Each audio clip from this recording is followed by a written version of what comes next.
Hey guys, WhatsApp, कैसे हैं आप सब लोग। मेरा नाम है आशीष सचदेव और आज हमारे साथ हैं ऑल इंडिया रैंक 3 यमिश जैन। और मैं आप सबको बताना चाहता हूं कि यमिश को मैंने भी पढ़ाया है। तो मेरा सौभाग्य है कि मेरा स्टूडेंट जो है जब ऑल इंडिया रैंक 3 लेकर के आता है सीए इंटरमीडिएट की परीक्षा में, राइट, और सीए एग्जाम जिसे one of the toughest exam माना जाता है, तो बड़ी खुशी होती है। और आज यमिश हमारे साथ हैं, अपनी स्ट्रैटेजी को यहाँ पे डिस्कस करेंगे। यमिश, यमिश, कॉन्ग्रेचुलेशन सबसे पहले and welcome on this show, जिसपे हम बहुत सारे स्टूडेंट्स के साथ कनेक्ट होंगे और आपकी स्ट्रैटेजी को शेयर करेंगे। सो कॉन्ग्रेचुलेशंस। Thank you sir. तो सबसे पहला, हम यहाँ वहां की बात नहीं करते और सीधा मुद्दे पर आते हैं। जो लोग चैनल पे नए हैं, चैनल को जरूर सब्सक्राइब कर लीजिए, वीडियो को शेयर करिए अपने दोस्तों के साथ, ताकि जो लोग क्लियर नहीं कर पाए और जो लोग ऑल इंडिया रैंक लेकर के आना चाहते हैं यमिश की तरह, उनको समझ में आए कि भैया ऑल इंडिया रैंक लाने के लिए किस तरीके की पढ़ाई की जाती है, राइट।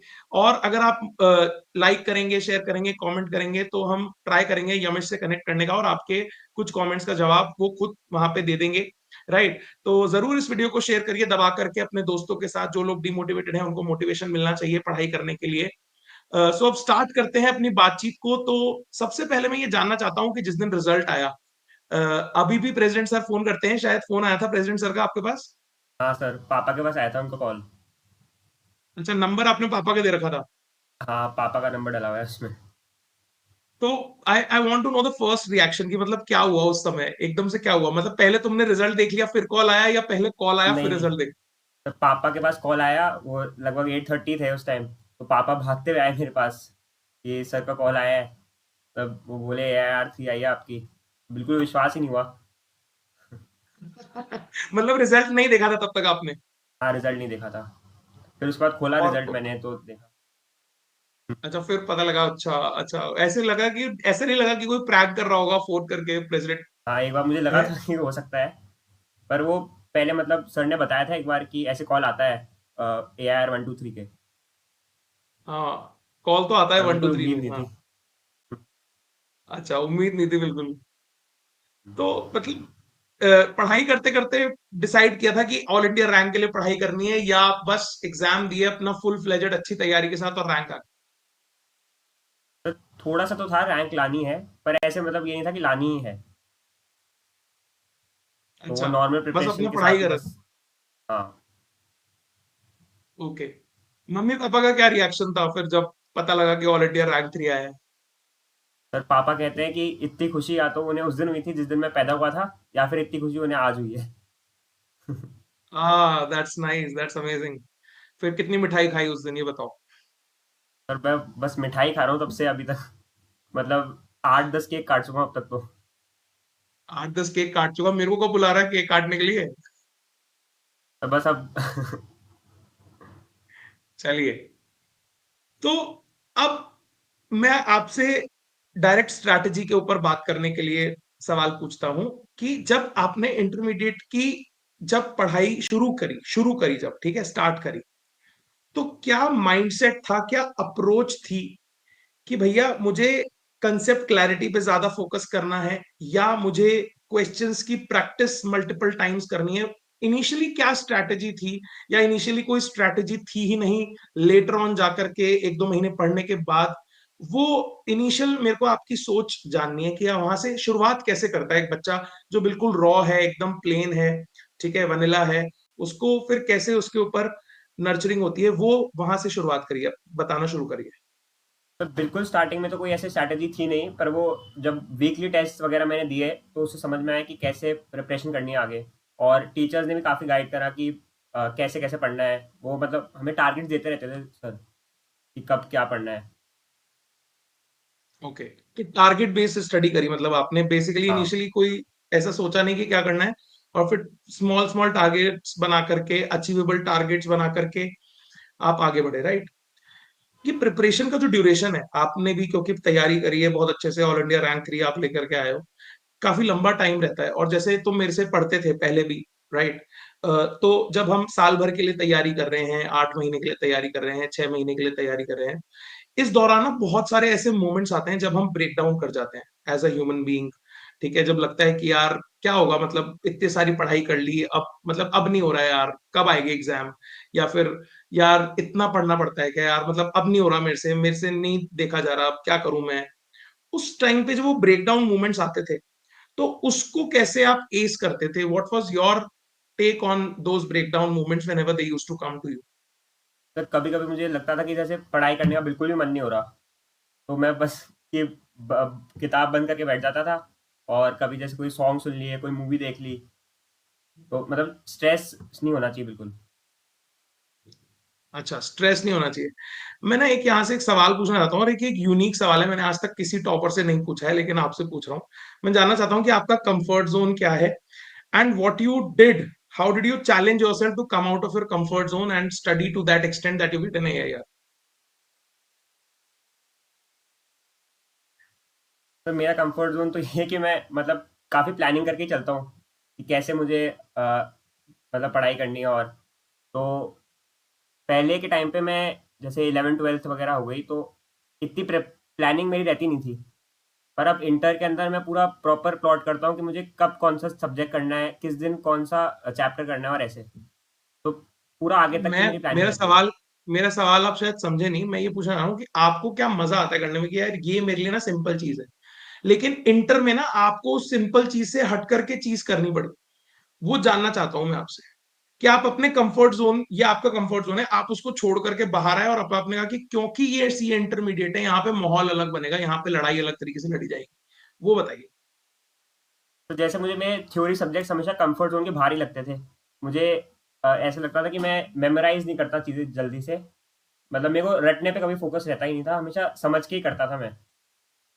तो यही देखा कि कैसे थ्योरी सब्जेक्ट्स को ढंग से प्रिपेयर करना है, कि कीवर्ड्स पे फ़ोकस करके पढ़ाई करनी है, और कैसे समझ के प्रिपेयर करना है।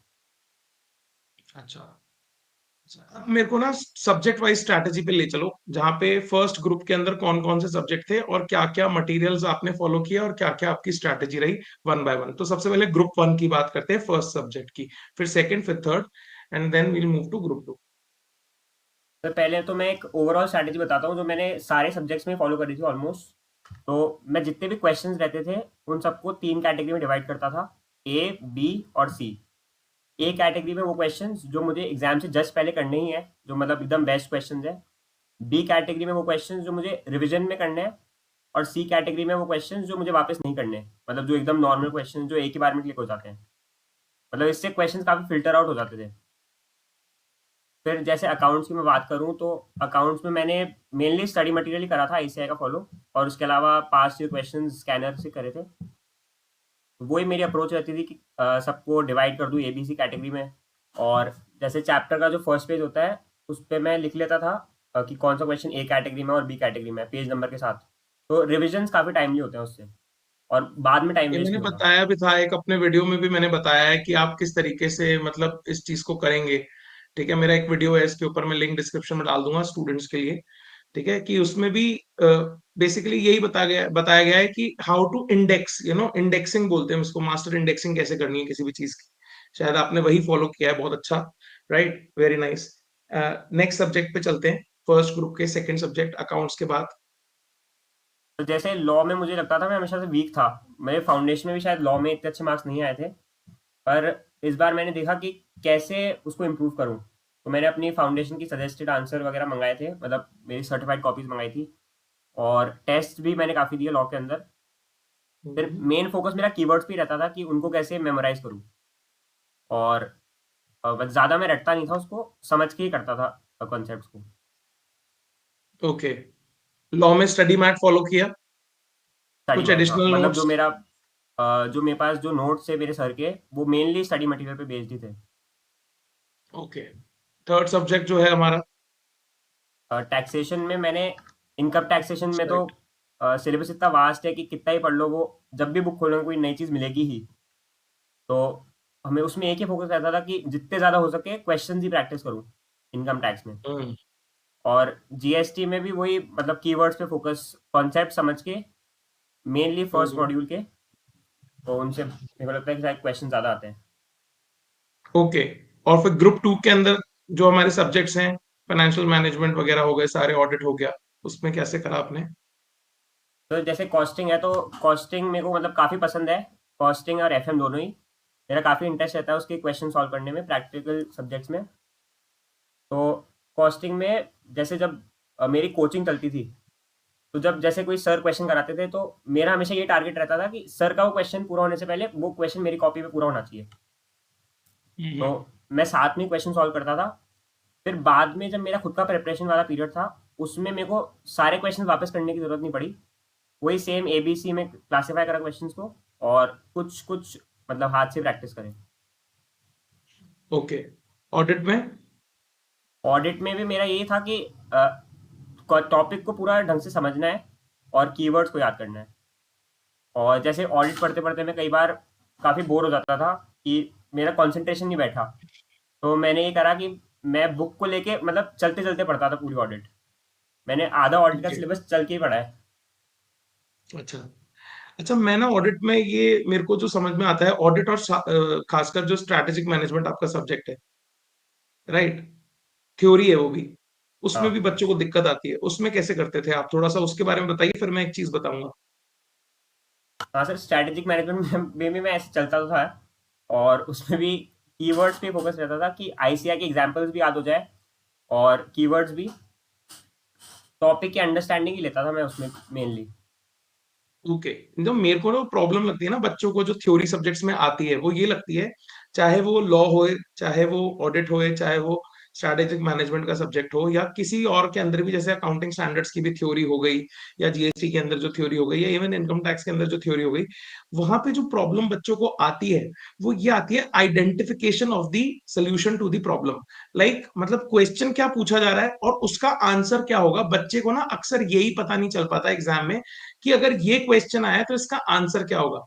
तो मेरे हिसाब से यहाँ पे जो स्ट्रैटेजी काम करनी चाहिए कि आपको कंसेप्ट को मल्टीपल टाइम रिवाइज करने के हाँ। बजाय अच्छा है कि आप उसको उसको भी मतलब थ्योरी को भी आप क्वेश्चन आंसर फॉर्मेट के ऊपर ले जाकर के पढ़ाई करो, राइट। मुझे ऐसा लगता है कि वहां पे ना आपको समझ में आने लग जाएगा, अच्छा ये क्वेश्चन है, सो इस क्वेश्चन की जो डिमांड है, इंस्टीट्यूट ये चाहता है कि हम ये लिखें। सजेस्टेड आंसर को जब आप पढ़ोगे तो आपको समझ में आएगा, अच्छा इंस्टीट्यूट ये चाहता है मेरे से इस क्वेश्चन के अंदर, राइट। आप समझ पा रहे हो मैं क्या कह रहा हूँ? तो मुझे ऐसा हाँ। लगता है कि वहां पे आइडेंटिफिकेशन की प्रॉब्लम होती है। जैसे ऑडिट के अंदर पूछ लिया, SA 500 के अंदर, what are the, you know, how how you collect audit evidence, ठीक है। तो इसके ना स्पेसिफिक एरियाज हैं कि हम कौन कौन सी चीजें करके जो ऑडिट एविडेंस को कलेक्ट करेंगे, तो स्पेसिफिक आंसर है उसका, राइट। हाँ। बच्चा क्या करता है, जब ये क्वेश्चन आता है तो वो दुनिया भर का ज्ञान लिखने लग जाता है, जिसकी वजह से उसके नंबर कट जाते हैं। मुझे ऐसा लगता है लॉ के बहुत स्पेसिफिक आंसर्स हैं, बहुत स्पेसिफिक है। वो क्वेश्चन आइडेंटिफिकेशन नहीं कर पाता। स्ट्रैटेजिक मैनेजमेंट में भी सेम प्रॉब्लम होता है, क्वेश्चन आइडेंटिफिकेशन नहीं कर पाता। तो मुझे ऐसा लगता है कि बच्चों को, जैसा आप कह रहे हो कि क्वेश्चन आंसर फॉरवर्ड में, और उसमें भी आप एबीसी एनालिसिस कर लो, मास्टर इंडेक्सिंग कर लो, जो आपने किया बहुत अच्छे से, राइट।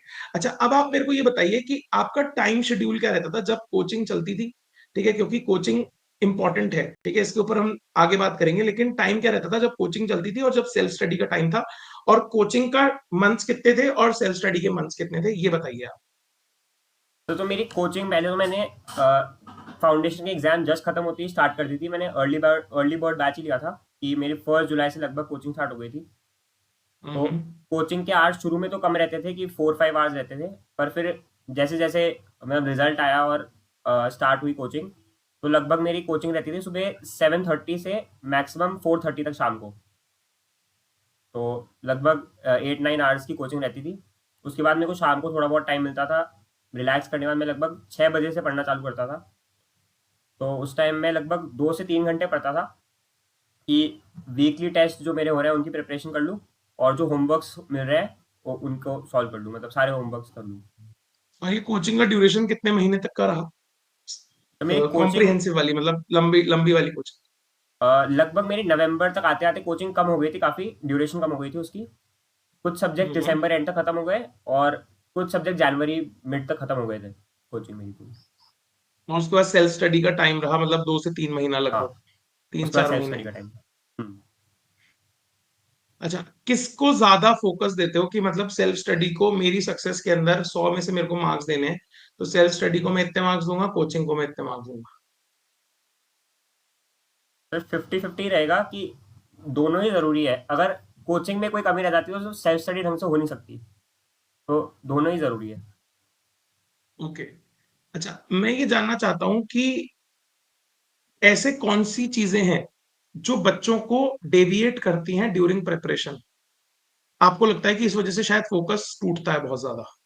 तो एक तो लोग कई बार मतलब सोशल मीडिया पे लगे रहते हैं। मेरे को भी ये हुँ, लगता है कि यूज़ करना चाहिए सोशल मीडिया, पर सिर्फ़ उसमें ही नहीं रहना चाहिए, कि लोग 10-10 घंटे बैठ के रीलें चला रहे बैठ के, तो वो नहीं होना चाहिए। अच्छा। और सोशल मीडिया आपको सबसे बड़ा बॉटलनेक लगता है, जो अपनी सक्सेस के अंदर आ सकता है, नहीं, ऐसा भी नहीं है कि सबसे बड़ा हिंडर कर वही है, सकता पर मतलब उसको लिमिट में ही रखना चाहिए। है। ओके। अच्छा, कोई एक ऐसी चीज़ जो आपको ना जब आप बॉग डाउन होते थे तो मोटिवेट करती थी, कोई ऐसी कोटेशन, कोई ऐसा गाना, क्या चीज़ थी वो? तो गाने मैं काफ़ी सुनता हूँ, ऐसे मोटिवेशन गानों से तो नहीं मिलती, पर हाँ, उनसे मतलब लगता है कि हाँ, पढ़ लो अब। अच्छा, गाना सुन के लगता है पढ़ लो, ये भी इंटरेस्टिंग जैसे चीज़ है, कॉस्टिंग हो गई, ठीक है। जितने प्रैक्टिकल सब्जेक्ट्स हैं मैं पूरे गाने सुनते-सुनते ही करता था। Okay, that's nice. अच्छा, मैं ये जानना चाहता हूँ कि आपको अपनी प्रिपरेशन में, क्योंकि हर आदमी अपने आप को थोड़ा बहुत एनालाइज तो करता ही है। अब आपकी ऑल इंडिया रैंक 3 आ गई, तो अब वो एनालिसिस का वैसे कोई मतलब रहेगा नहीं, क्योंकि already the result is so sweet, right? The fruit is so sweet. But at the end of the day you still as a human being look back and you go back and you, आप देखते हो कि यार, यार ये चीज थी ना, ये शायद मैं चेंज कर लेता ना तो शायद मजा और आता। मतलब कौन-सी ऐसी मिस्टेक्स आपको लगती हैं अपनी पूरी प्रिपरेशन स्ट्रैटेजी में, जो आपको लगता है कि मुझे चेंज करनी चाहिए और शायद फाइनल में मैं ये चेंज करूँगा? तो जैसे लॉ, ऑडिट और एसएम जो भी थ्योरी सब्जेक्ट्स हैं, तो उनमें शुरू से हमारे टीचर्स मुझे बोलते थे कि रोज़ थोड़े-थोड़ी ऑडिट और लॉ रिवाइज़ करते रहो। पर मैं उसको मतलब इतना नहीं करता था। तो मुझे मतलब बाद में जब मैं सेल्फ स्टडी में प्रिपेयर कर रहा था, तो मुझे लगा कि अगर मैं पहले उस पे फ़ोकस किया होता, लॉ, ऑडिट वगैरह पे, तो आगे काफ़ी हेल्प मिलती उससे। अब एक यहाँ पे आपको एक छोटी-सी टिप दूँ सीए फाइनल के लिए। कोचिंग भले ही कितना लेट स्टार्ट करना, लेकिन जैसे कि ऑडिट हो गया, आपका लॉ तो अब है ही नहीं, ठीक है? वो तो दूसरे तरीके से एग्ज़ाम लिया जाता है उसका, बट फिर भी लॉ इम्पोर्टेंट है क्योंकि वो और जगह पे चीज़ों में काम आता है। स्टैंडर्ड्स ऑन ऑडिटिंग हो गए, अकाउंटिंग स्टैंडर्ड्स हो गए, आपका टैक्सेशन का थ्योरी एस्पेक्ट्स हो गया, मतलब सेक्शंस जो हो गए आपके। लॉ का जितना भी एस्पेक्ट है, उसको अभी से आप खुद भी पढ़ना शुरू कर सकते हो, सीए फाइनल के लिए, मैं आपको बता रहा हूँ। ठीक है? क्योंकि वो थ्योरी है, ठीक है? और थ्योरी भूल ही नहीं जाती, मतलब इट्स अ स्टोरी, वो याद रहेगी किसी ना बिट्स एंड पीसेस में याद रहेगी। लेकिन प्रैक्टिकल के साथ पंगा क्या होता है कि प्रैक्टिकल अगर हम सवाल करने का तरीका भूल गए या उसमें जो उसका कंसेप्ट था वो स्किप हो गया, तो फिर वो नहीं होता, तो वो उसमें टाइम लगता है उसको कैच करने में। बट लॉ जो है, थ्योरी जो है, वो रहती है बिट्स एंड पीसेस में दिमाग। ये उसकी अच्छी बात है, मतलब आप अपनी वीकनेस को स्ट्रेंथ बनाओ, ठीक है? और ये आपके थ्रू मैं मैसेज जो है ना बच्चों को भी देना चाहता हूँ, जो बच्चे पढ़ाई कर रहे हैं उनको भी देना चाहता हूँ, राइट? अच्छा, अब आपके बहुत सारे दोस्त भी होंगे, बहुत सारे दोस्तों का क्लियर नहीं हुआ होगा, ठीक है? अब वो आपके पास आ रहे होंगे या फ़ोन आ रहे होंगे उनके, ठीक है? तो उनको क्या एडवाइस देना चाहते हो? क्योंकि ये वीडियो बहुत सारे और भारत में लोग बच्चे देखेंगे, जिनका नहीं क्लियर हुआ, उनको क्या कहना चाहते हो कि भाई अगर उनको अब नेक्स्ट अटेम्प्ट जो क्लियर करना है, उनके पास अब टाइम भी कम है, ठीक है? क्योंकि वो 2 महीने जब रिजल्ट नहीं आता, राइट? तो बच्चे पढ़ाई करते नहीं है जनरली जनरली करनी चाहिए उनको, गलत हैबिट है ये। पर जनरली देखा गया है नहीं करते हैं, राइट? उनको क्या एडवाइस देना चाहोगे कि भैया अब आपका जो अटेम्प्ट है उसमें आप ये चीजें चेंज कर लो, 4-5 पॉइंट्स, ठीक है? ताकि आपका एग्जाम क्लियर हो जाए। सर, एक मैं बोलूँगा कि प्रैक्टिकल सब्जेक्ट्स पे काफ़ी फ़ोकस रहना चाहिए, क्योंकि उनमें अच्छा स्कोर करना काफ़ी मतलब पॉसिबल है, कि जैसे कॉस्टिंग में 80 प्लस मार्क्स लाए जा सकते हैं काफ़ी। तो वो एग्रीगेट मार्क्स तक पहुँचाने के लिए काफ़ी हेल्प करेगा। और उसके अलावा लॉ, ऑडिट, एसएम में लाइनें रटने की जगह कीवर्ड्स पे फ़ोकस करो, और आईसीएआई के जो पास्ट के क्वेश्चंस हैं उनको सॉल्व करो। उसमें एटलीस्ट कंक्लूजन रीड करो कि आपको प्रोविज़न क्लिक हो रहा है, जो उसका आंसर है वो क्लिक होना चाहिए। ओके। एक मेरा स्टूडेंट है नारायण गग्गड़, ठीक है? उसकी ऑल इंडिया रैंक आई थी 11 आई थिंक, सीए इंटरमीडिएट में, और मैंने उसका इंटरव्यू लिया था जैसे मैं आपका ले रहा हूँ, ठीक है? अभी उसका सीए फाइनल का एग्जाम था और उसकी ऑल इंडिया रैंक 20 आई है। तो क्या ये मैं एंटिसिपेट करूं कि यमिश जैन को वापस से मैं इंटरव्यू कर रहा हूँ after 2 years when he will be getting all India rank 1 in CA final exams? उसकी क्या स्ट्रैटेजी है, क्या तैयारी अभी दिमाग में चल रहा है? सर, अभी ऐसे फाइनल के बारे में सोचा तो नहीं, पर अगर ऐसी पढ़ाई चलती रहे तो क्या पता फाइनल में भी अच्छी रैंक आ जाए। अच्छा, वेरी नाइस। अब रैपिड फायर 4-5 क्वेश्चन आपसे पूछूंगा। आपका फेवरेट सब्जेक्ट कौन सा है सी इंटरमीडिएट? कॉस्टिंग और फाइनेंशियल मैनेजमेंट दोनों ही फेवरेट है। और सबसे घटिया सेकंड? स्ट्रैटेजिक मैनेजमेंट शायद। स्ट्रेटेजी मैनेजमेंट सबसे घटिया है। अच्छा, आप लेट नाइट पढ़ाई करना पसंद करते हैं या सुबह सुबह जल्दी उठ के? सुबह सुबह। सुबह सुबह, ओके। अच्छा, वैसे रात को एक पढ़ाई नहीं होती वर्ड जो बिल्कुल भी। आपकी, रात को पढ़ाई नहीं होती आपसे बिल्कुल भी? नहीं होती। एक वर्ड जो आपकी इस सीए की सक्सेस को डिफाइन करता है, एक word. Transformative. Transformative, transformative is the word, okay, that's interesting word. मतलब ट्रांसफॉर्मेटिव ना बहुत भयंकर वर्ड है। अच्छा, ऑल इंडिया रैंक 3 बनने के बाद, जब आप ऑल इंडिया रैंक आए और वो भी तीसरे नंबर, भारत में फोटो आती है उनकी अलग से, ठीक है, तो सबसे पहली ट्रीट आपको किसने दी थी? रिजल्ट आने के लगभग 1-2 घंटे में मामा मामी आ गए थे घर पे। अच्छा, तो शाउट आउट टू मामा मामी फ्रॉम दिस। चलिए, अब यमिश पूरा सब परिवार के साथ ये वीडियो देखेंगे और सब लोग देखेंगे, बहुत खुश हैं सब लोग। अ, तो यमिश, बहुत अच्छा लगा आपसे बात करके, और आप बहुत सिंपल से, मतलब मैंने यमिश को पढ़ाया, he was very sincere in the class also. और मतलब ये मेरे को, ये कभी छुट्टी नहीं लेता था, और छुट्टी लेता था तो use to tell me the reason कि मैं इस वजह से नहीं आ पाया। और ना मतलब कोई बच्चा नहीं भी आता था तो ये मेरे को कहता था, नहीं सर आप तो पढ़ा दो, ठीक है मैं पढ़ लूंगा आपसे, कोई दिक्कत नहीं है। तो वो चीज रहती थी, और he is a very brilliant student. I wish him all the best for his future, और जहां भी जाएं आगे बढ़िया नाम करें, अपने परिवार का, खुद का, अपने गुरुजन का। और टीचर्स के लिए क्या आप बोलना चाहते हैं, कैसे थैंक यू करना चाहते हैं अपने टीचर्स को? क्योंकि मैं भी आपका टीचर हूं, तो मैं ये क्वेश्चन आपसे इसलिए पूछ रहा हूँ, ताकि आवाज सब आपके जितने जिन जिन जिन लोगों ने आपको पढ़ाया है, ठीक है, इस जर्नी में आपकी मदद करी है, उनको आप कैसे थैंक यू बोलेंगे? तो जितने भी मेरे टीचर्स हैं मतलब उनके बिना तो ये हो ही नहीं पाता। और कांस्टेंट मोटिवेशन दिया मेरे टीचर्स ने मुझे, और उनका पढ़ाया हुआ सब बहुत काम आया। पेपर्स में इतनी हेल्प मिली उनसे पढ़ के। सबसे बड़ा कंट्रीब्यूशन शायद नाइस, टीचर्स का ही था। नाइस। तो मतलब अब अगर आपके पास कोई आ जाए और वो बोले कि भाई मेरा ना सी इंटरमीडिएट नहीं निकल रहा, मेरे लिए स्ट्रैटेजी बना दो, तो तुम उसको गाइड कर दोगे बड़े तरीके से, राइट? हाँ sir. Now you have all that confidence, right? Yes और no? Yes sir. Okay, definitely. चलिए, तो यमिश बहुत अच्छा लगा, and he is such a sweet and humble guy. फिर हम मिलेंगे यमिश से, और जल्दी मैं भी जाऊंगा इसके पास केक खाने के लिए। ठीक है, many congratulations once again, and congratulations to the entire family. अपने मम्मी पापा का अपने नाम इतना रोशन किया, अपना नाम, अपने गुरुजन का नाम रोशन किया।